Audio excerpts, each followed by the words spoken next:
یزید کا. تو یزید کے بارے میں بھی دونوں طرف ہماری رائے کے حساب سے غلو ہے.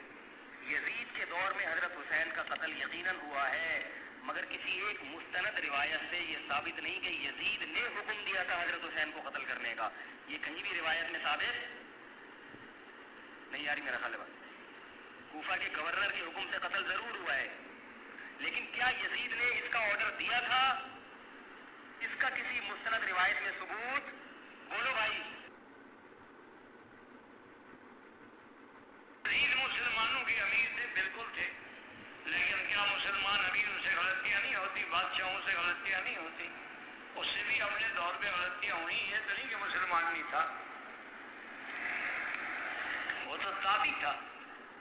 حضرت معاویہ صحابی تھے، وہ صحابی کا بیٹا ہے، انہوں نے صحابی کی زیارت کی ہے، ان کے ہاتھ پہ بیعت کی ہے، وہ تو تابعی ہے. اور تابعی سے حضور نے فرمایا خیر القرون قرنی ثم الذین یلونہم ثم الذین یلونہم.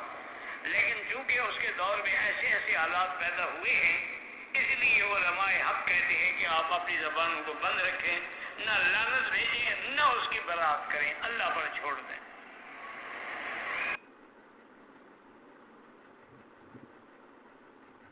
یزید مسلمان تھا کہ نہیں؟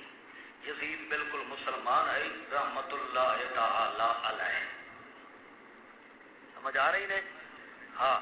نبی دے گھرانے نو ہمیشہ اوہی کتا بھونکدا ہے جس دے دل دے اندر نبی دی عزت تے قدر نہیں. یزید آکھو رحمت اللہ تعالی.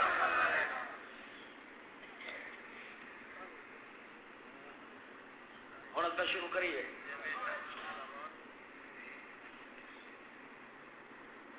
یزید رحمت اللہ تعالی علیہ تابعی ہے. کیا ہے؟ صحابی نہیں بلکہ کیا ہے؟ بولو.